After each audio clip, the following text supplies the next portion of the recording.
तो आदाब, नमस्कार, गुड इवनिंग, सत श्रीकाल। एक बार फिर आप तमाम लोगों का स्वागत है क्राइम तक की कहानी के इस एपिसोड में। उम्मीद है पूरी फैमिली अच्छी होगी, अपना और अपनों का ख्याल रख रही होगी। बहुत सारी क्राइम तक फैमिली मेम्बर्स की लगातार ये मेल आ रहे थे कि अतुल, सुभाष, वो वीडियो, वो मरने से पहले के नोट्स, वो निकिता संघानिया, उसका परिवार, उसके बच्चे, अतुल और निकिता की शादी कैसे हुई, शादी के बाद रिश्ते कैसे ख़राब हुए, और भी सारी चीज़ें। तो मैंने सोचा कि उन्हीं अतुल सुभाष के जो छोटे भाई हैं विकास मोदी, उनसे बात की जाए, और ख़ासतौर पर उन सवालों को लेकर जिनके जवाब अभी तक हम में से किसी के सामने नहीं आए।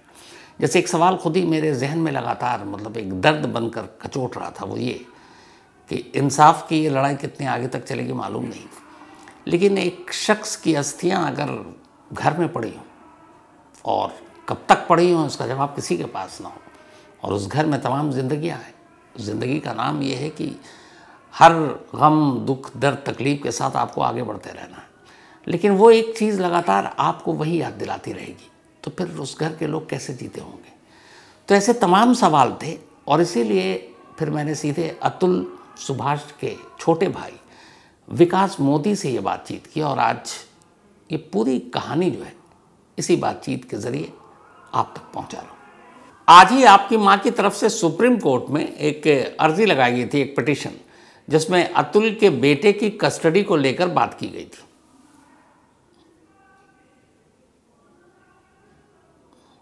इस पे अभी हमारे पास जो भी है वो लीगल लोग देख रहे हैं। मुझे अभी इसकी जानकारी नहीं है कि क्या हुआ है क्या नहीं हुआ है, क्या अर्जी लगाई गई है, ये अभी हमें पूरी तरह से जानकारी अभी नहीं मिली है। लेकिन आप लोगों ने इस चीज़ को लेकर किसी वकील को कांटेक्ट किया था कि चूंकि जो निकिता और उसकी पूरी फैमिली है वो तो बेंगलुरु पुलिस की कस्टडी में है, तो बच्चा इस वक्त कहाँ है, कोई जानकारी नहीं आप लोगों को?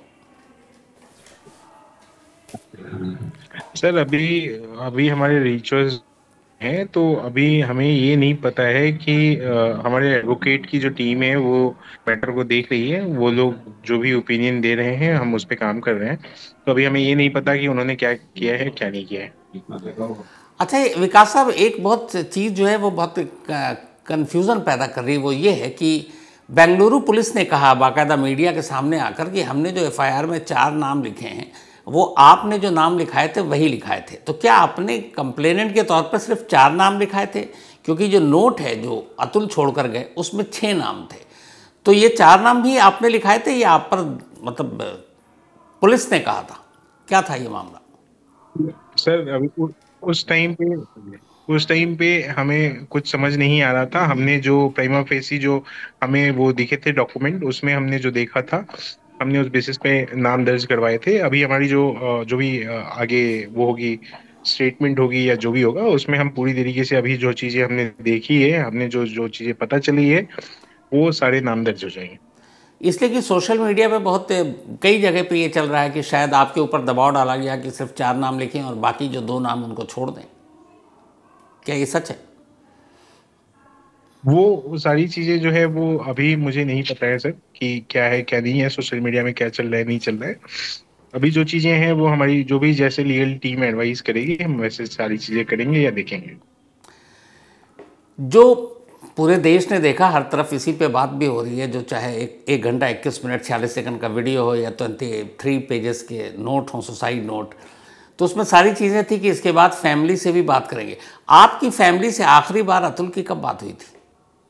हमारे क्या कह रहे हो, फिर से रिपीट करो ये आ, क्वेश्चन। जो नोट है और जो वीडियो है आखिरी, है ना, उसमें ये था कि कहा था बाकायदा अतुल ने कि ये सब करने के बाद मैं अपनी फैमिली को मैसेज करूंगा, बात करूंगा। तो मेरा ये था कि आप लोगों से आखिरी बार अतुल ने कब बात की थी? सर हमारी बात जो है वो संडे की रात को शाम को मेरे से भी बात हुई थी, और मेरे फादर मदर से जो है वो वीडियो कॉल पे करीब करीब 1 घंटे बात हुई है, 9 बजे के अराउंड। तो हमारी बात जो है वो रेगुलर बेसिस पे लगभग लगभग होती थी। फादर मदर से तो लगभग डेली ही होती थी बात। और फादर मदर से उस दिन भी संडे को भी बात हुई थी, और 1 घंटे करीब करीब वीडियो कॉल पे बात हुई थी। तब भी हमें ऐसा प्रतीत नहीं हुआ या ऐसा लगा नहीं कि ऐसा कुछ करने वाला है और ऐसा या फिर ऐसा कुछ सोच रहा है। अदरवाइज शायद हमें उसे बचा सकते थे। संडे यानी 8 दिसंबर की आप बात कर रहे हैं? संडे। 8 दिसंबर था उस दिन शायद। संडे फादर मदर से करीब 9 या 10 के बीच में जो है वो बातचीत हुई थी, वीडियो कॉल पे बातचीत हुई थी। और मेरे से जो बातचीत हुई थी वो रिगार्डिंग जो हम मैं एक कॉन्फ्रेंस में था, तो मैंने एक फोटो शेयर करी थी अपने फैमिली ग्रुप वाले में, जिसमें मैं, फादर मदर और मेरा भाई था। उस ग्रुप में मैंने अपनी एक फोटोग्राफ शेयर की थी जिसपे उसने कुछ अच्छा वो कमेंट किया था, गजब है या गजब लग रहा है। और इसी चीज से रिलेटेड मेरे फोन कॉल्स पे भी बात हुई थी। और उसने यही कुछ बोला था मेरे से कि अच्छे से रहना, खाना अच्छे से रहे, अच्छा खाना पीना खा बस, और अच्छा लग रहा है, ये सब चीजों से रिलेटेड जो है वो मेरी बात हुई थी। पूरी बातचीत के दौरान आपको कभी कहीं पे भी नहीं लगा कि ये कुछ मतलब आज थोड़ी अजीब सी बात हो रही है, या बिल्कुल नॉर्मल जैसे रूटीन बात होती थी हमेशा, जैसा आपने कहा डेली, उस दिन कुछ अलग नहीं लगा आपको? हमें कभी भी बातचीत के दौरान या पूरे जो ये प्रकरण में जितनी सारी चीजें हुई उसके साथ, ये सब किसी चीजों के बारे में हमें कोई भी जानकारी नहीं थी। और शायद अगर वो कोई जानकारी देता, इवन पापा से बहुत वो फ्रैंक रहता था, पापा पूछते भी थे क्या हुआ कोर्ट में, क्या हुआ, कुछ भी, तो वो भी ऐसा कुछ कभी किसने उसने शेयर नहीं किया कि ऐसा उसके साथ कुछ गलत हो रहा है या ऐसा कुछ गलत हुआ है, या ऐसे उसकी सास ने बोला है, या जज जो है इस तरह से हंस रही है। वो पूरे सिस्टम से खुद लड़ाई कर रहा था अकेले। हमारे साथ शेयर नहीं किया कि शायद पापा को जो है वो कुछ दिक्कत ना हो जाए, पापा खुद एक हमारे जो है वो मतलब चलने में उन्हें बहुत दिक्कत होती है, और कुछ मेडिकल जो है वो उनके चल रहे हैं।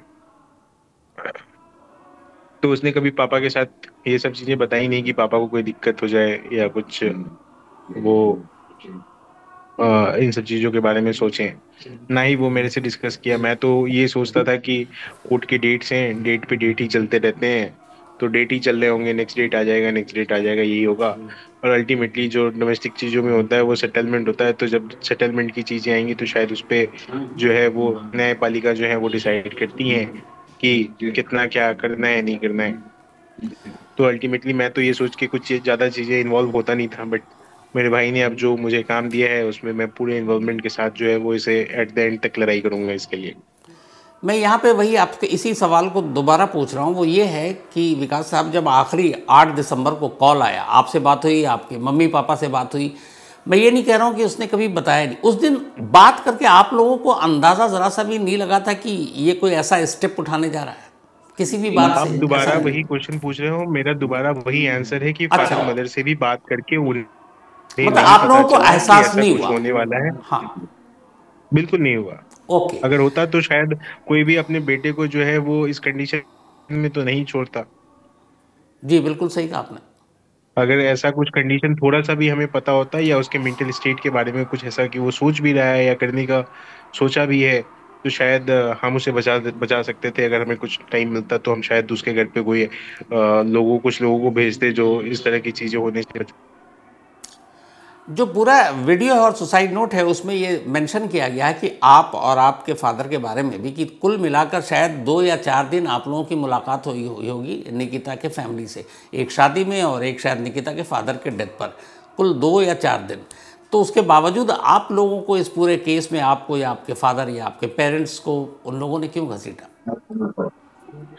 सर हमें एक बार फिर से आप ये क्वेश्चन पूछेंगे, बिल्कुल आवाज नहीं आई हमारे पास। अच्छा, मैं ये कह रहा हूँ कि जो वीडियो था और सुसाइड नोट जो अतुल ने कहा लास्ट में, उसमें ये है कि कुल मिलाकर 2 या 4 दिन आप और आपके पेरेंट्स निकिता के घर वालों से या निकिता से मिले होंगे, एक शादी में और एक निकिता के फादर के डेथ पर। तो 2 से 4 दिन की मुलाकात, उसके बावजूद आप और आपके पूरे पेरेंट्स, मतलब दोनों पेरेंट्स को और आपको, इस तमाम जो कोर्ट के केसेस हैं उसमें फिर क्यों घसीटा उन्होंने?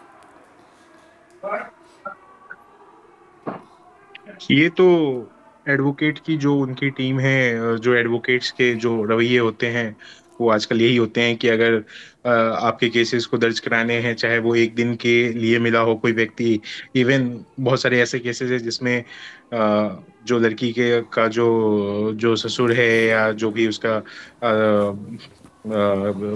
देवर है या कोई भी और भी है, वो फॉरेन भी रहता है, तो उसके ऊपर भी आजकल चार्जेस लगाए लगाए जाते हैं।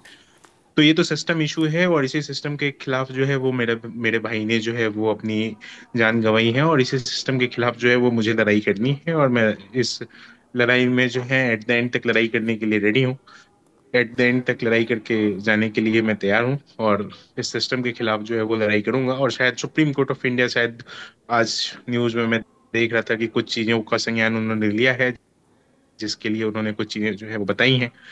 तो शायद हमारी वो उन्होंने बताई है जो मैंने आपसे आपसे शुरू में पूछा था, वो उन्होंने यही कहा है कि UP, Haryana and Karnataka police को उन्होंने नोटिस दिया है, जवाब मांगा है बच्चे की कस्टडी को लेकर। ये सुप्रीम कोर्ट ने आज कहा है, जो मैंने आपसे शुरू में पूछा था। सर, ये अभी हमें नहीं पता है। मैं अच्छा, ओके, मैं आपको आपको लॉ बता के रहा हूँ कि बारे में सुप्रीम बता रहा हूँ कोर्ट ने, कि जी जी, supreme court supreme of court ने इंडिया ये जो है कहा वो है। For supreme court of India जो है वो 490/80 के लिए भी कुछ उन्होंने डायरेक्शंस कुछ दी हैं। और जो लॉ है जिसके लिए हम लड़ाई कर रहे हैं, उस लड़ाई के लिए जो है उन्होंने कुछ कानून में जो चीजें हैं कि जैसे जो एल्यूमनी माना जाता है और ये सारी चीजें होती हैं, इस पे भी उन्होंने कुछ चीजें बोली हैं। तो शायद मैं जब पढ़ूंगा इस चीज से तो मैं आपको अपडेट दूंगा, या आपके पास होगा अपडेट। जी, यहाँ पे आपने जो अभी कहा कि हम इंसाफ के लिए लड़ेंगे, बट आप वकील से भी आप लोगों का कांटेक्ट हुआ होगा। जो हमारे जुडिशल सिस्टम है, जो हमारा लीगल सिस्टम है, जो हमारे सेक्शंस हैं, आपको शायद इस बात का एहसास होगा कि 306A अबेटमेंट ऑफ सुसाइड या खुदकुशी के लिए उकसाने के मामले में आज तक देश में किसी को सज़ा ही नहीं हुई है। तो जो अतुल की ख्वाहिश है कि जब तक इंसाफ न मिले उसकी अस्थियों को न विसर्जित किया जाए, तो ऐसी सूरत में आप लोग क्या करेंगे? सर, ये तो कोर्ट डिसाइड करेगी कि उसे जस्टिस मिलना चाहिए या नहीं मिलना चाहिए, और तब तक मैं उसकी अस्थियों को रखूंगा जब तक उसे इंसाफ ना मिले। तो शायद अबेटमेंट ऑफ सुसाइड जो है वो, अगर आप ये कहना चाह रहे हो कि वो कानून जो है उसको देखेगी कि नहीं करेगी, तो ये चीजें जो है वो हमारी लीगल टीम देखेगी, और इस पे मैं कुछ कमेंट एज सच नहीं करना चाहता हूँ जब तक कुछ लीगल एडवाइस या लीगल ओपिनियन हमारे पास ना हो। विकास साहब, मैं समझ सकता हूँ इस मामले में जो संवेदनाओं के साथ कि अस्थियों को, आपने कहा जब तक इंसाफ नहीं मिलेगा विसर्जित नहीं करेंगे, लेकिन एक अस्थि को रखना अपने पास, और इसका मतलब है कि फिर हर रोज़ उस गम से, उस दर्द से दो चार होना डेली। जब आप अस्थियों की एक जगह होती है फिर भी आप रखते हैं, तो उसको रखने से आपको लगता है नहीं कि पूरे घर का जो माहौल है? जी। सर, वो दर्द के साथ साथ जो है वो मुझे एक प्रेरणा मिलती है। मुझे एक विजन दिखाई देता है, जो विजन मेरे भाई ने छोड़ के गया है। उस विजन को पूरा करना है, एट द एंड तक की लड़ाई लड़नी है। वो विजन मेरे लिए, अब मेरे लिए जो प्रायोरिटी है वो यही है। शायद मैं कामयाब हूं या नहीं हूं ये तो मुझे नहीं पता। ये सिस्टम से लड़ाई करते करते अगर अगर उसे इंसाफ नहीं दिलवा पाया, तो ये सिस्टम से ही लड़ाई करते करते मैं भी चला जाऊंगा। मुझे ये नहीं पता कि मैं उसकी उसकी अस्थियों को विसर्जन गटर में करूं या फिर गंगा में करूं। ये तो हमारी लड़ाई है, और इसी लड़ाई में मैं लड़ता रहूंगा। जब तक मैं जिंदा हूं तब तक मैं इस लड़ाई को लड़ता रहूंगा। इस पूरे मामले को लेकर जिस तरह लोगों की भावनाएं हैं, जब से ये सामने सारी चीज़ें आई हैं, उसमें आपको पता है कि बहुत सारे लोग खुलकर आप सपोर्ट में हैं, सब कुछ कर रहे हैं। एक यही अभी भी एक और खबर आई। जी जी। सर, मेरे भाई ने जो चीजें की है, ये बहुत सारे लोग जो हैं वो अतुल सुभाष बने हुए हैं, लेकिन वो चीजें सामने नहीं आती हैं। डाटा सरकार के सामने भी है, सुप्रीम कोर्ट ऑफ इंडिया के सामने भी है, मीडिया के सामने भी है कि आफ्टर मैरिज जो सुसाइडल केस है वो मेन के कितना ज्यादा है और कितने कम है। तो ये मुझे बताने की जरूरत नहीं है। शायद जो इन कानून बनाने वाले लोग हैं उनको भी ये चीजों का अता पता है। सुप्रीम कोर्ट ऑफ इंडिया के पास भी डाटा है। जो लॉ में लोग भ्रष्ट बैठे हुए हैं, शायद उनको ठीक करने की जरूरत है। जो हमारा कानून है उसको ठीक करने की जरूरत है। जो इस चीजों का गलत फायदा उठा रहे हैं उनके खिलाफ एक्शंस लेने की जरूरत है। जो हमारे कानून के जानकार लोग बैठे हुए हैं, जो इस फॉल्स सेक्शंस को यूज करके किसी तरह सोचते हैं कि अपनी आमदनी बिठा बनानी रहनी चाहिए, बनाए रखनी चाहिए, तो वो अपने क्लाइंट को जो है वो एडवाइस देते हैं कि गलत करें, क्योंकि उनको उनका तो कुछ होना नहीं है। शायद सामने वाला जो बंदा है वो इसी तरह अतुल सुभाष बन जाए या कुछ हो जाए, उनकी अपनी तो दुकान चलती रहेगी। जो अतुल सुभाष ने नोट छोड़ा था उसमें 6 नाम थे, जिन जज साहिबा का नाम था, आपको शायद ये पता अब तक होगा, तो उन्होंने तमाम मीडिया हाउसेस, जितने भी न्यूज़पेपर या जितने भी न्यूज़ चैनल हैं, उन सबको लीगल नोटिस भेजा है। ये जानकारी है आपको? जी, हमें जानकारी आप मीडिया वालों की तरफ से ही मिली है। तो वो अपने पावर का यूज कर रही हैं, तो इसमें सुप्रीम कोर्ट ऑफ इंडिया और हाई कोर्ट जो है, मेरे भाई ने भी मेल लिखा है। शायद वो इसका संज्ञान लें और इसके अकॉर्डिंग जो है वो अपना जो भी, अब मेरे हिसाब से तो शायद सुप्रीम कोर्ट ऑफ इंडिया और हाई कोर्ट ऑफ इंडिया के पास पावर है कि वो जज के खिलाफ जो है वो एक्शन ले सकते हैं। तो शायद इस पे वो संज्ञान लें। हमारी जो लीगलिटी, जो आप लोगों के ऊपर नोटिस आया है, ये जो है वो मुझे आप लोगों के थ्रू ही पता चला है कि उन्होंने लीगल नोटिस भेजा है।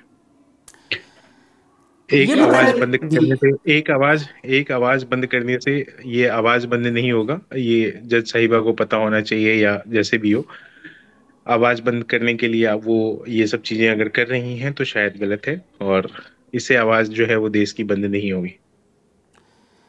विकास साहब, अभी एक और भी चीज़ सामने आई कि इसी साल जुलाई में फैमिली कोर्ट में एक जिरह के दौरान खुद निकिता ने शायद ये एक्सेप्ट किया था कि वो ये शादी करना नहीं चाहती थी, और ज़बरदस्ती या फैमिली ने या फिर उसके बीमार फादर का हवाला देकर इमोशनली जबरन ये शादी कराई थी। क्या इसकी जानकारी है आपको कुछ?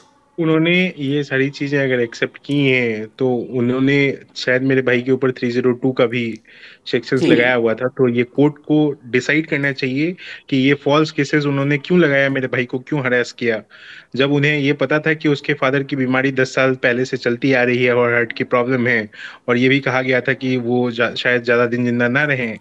फिर भी 302 का जो है वो सेक्शंस मेरे भाई के ऊपर लगाया गया। तो ये सारी चीजें जो है वो तो कोर्ट डिसाइड करेगी कि क्यों ऐसा किया गया था और क्यों, उनका क्या मकसद था इन सारी चीजों के पीछे।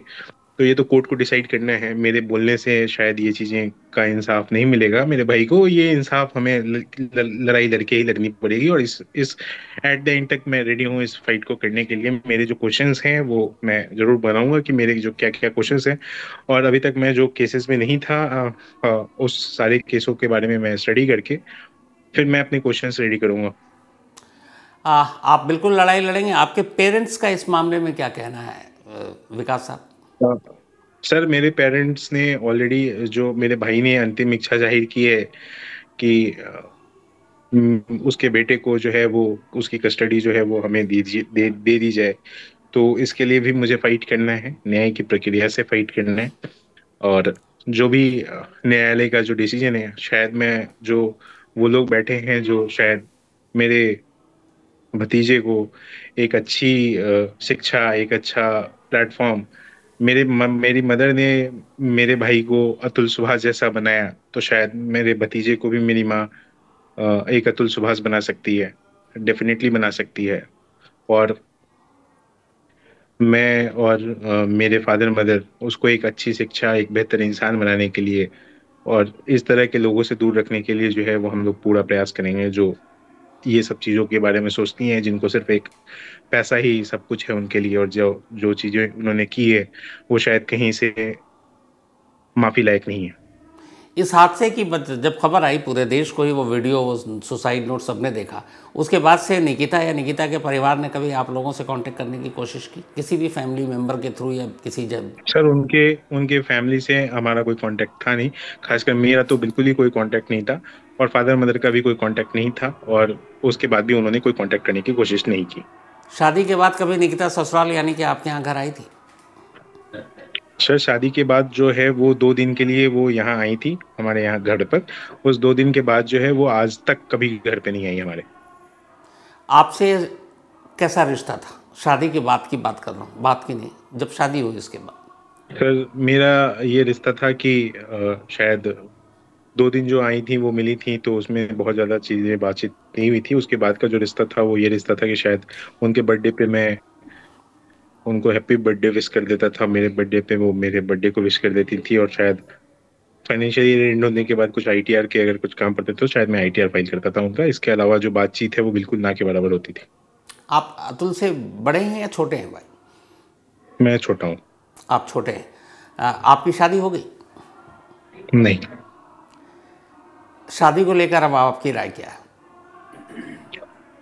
शादी को लेकर मेरी जो राय है वो पूरी दुनिया की अब हो चुकी है। शादी को लेकर शायद सभी जो लड़के की माँ है वो इस बात से डरती हैं कि शायद कुछ जो लड़की आए वो निकिता सिंघानिया जैसे ना आए, या उनके फैमिली की तरफ के लोग ना आए। तो शायद मेरा जो ओपिनियन है वो शायद आज के देश में, पूरे देश में इसी बात की जो है वो चर्चा चल रही है, जैसा मैंने लोगों से सुना है कि लोग उस तरह के लोगों से जो है वो उनका रिश्ता ना हो जाए। तो सभी लोग इस बात से अब आज के डेट में डर रहे हैं। ये सब कुछ तो पूरे देश के सामने छोड़ कर गए अतुल, चाहे वो वीडियो हो, चाहे सुसाइड नोट है, चाहे मीलॉट वाला जो लेटर है, वो सब कुछ है। क्या फैमिली के लिए, आपके लिए, पेरेंट्स के लिए कुछ उन्होंने अलग से मैसेज या कुछ अलग से ऐसी कोई चीज़ दे कर गए जो आप लोगों तक पहुंचा? कुछ चीजें उन्होंने हमें, मुझे पर्टिकुलरली, नॉट फादर मदर को, मुझे उसने कुछ चीजें भेजी हैं जिसमें कुछ एडवाइस है, कुछ चीजें हैं जो अपने से रिलेट कुछ मुझे मेल्स किए हैं उससे। कुछ ऐसी चीज़ जो आप शेयर कर सकें? नहीं सर, वो मैं अभी इस प्लेटफॉर्म पे तो शेयर नहीं कर सकता। बहुत बहुत शुक्रिया आपका विकास साहब। और हम सभी चाहते हैं कि जो इंसाफ की एक लड़ाई आप लोग लड़ रहे हैं, आप ज़रूर जीतें जी। का क्राइम तक देखा है जी कल रात को। आपने बहुत सारी चीजें जो बात कही है उसमें, इवन जो बातें आपने निशा सिंघानिया और उनके लिए बोला है वो शायद बिल्कुल सही है। और उम्मीद करता हूँ कि शायद आप लोग सही चीजें जो भी हों वो उस पे आगे बढ़ते रहेंगे और हमारा साथ देते रहेंगे। आप थैंक यू, लोगों का बहुत बहुत धन्यवाद। थैंक यू सो मच जी। आप लोग जो है वो हमारा बहुत साथ दे रहे हैं, और शायद इस लड़ाई में आप लोगों का हमें साथ चाहिए। और एट द एंड तक, जब तक मैं लड़ाई करूंगा, शायद आप लोगों की सहायता से ही मैं आगे बढ़ पाऊंगा। बहुत बहुत शुक्रिया, थैंक यू। और मैं चाहता हूं कि आप जो लड़ाई लड़ रहे हैं उस एक अंजाम तक पहुंचे, यही हमारी दुआ है। Thank you so much. Thank you sir. तो आज की इस खास कहानी में फ़िलहाल इतना ही। अब आपसे मुलाकात होगी कल रात 9 बजे किसी नई कहानी के साथ। तब तक अपना और अपनों का ख्याल रखिएगा। Thank you very much.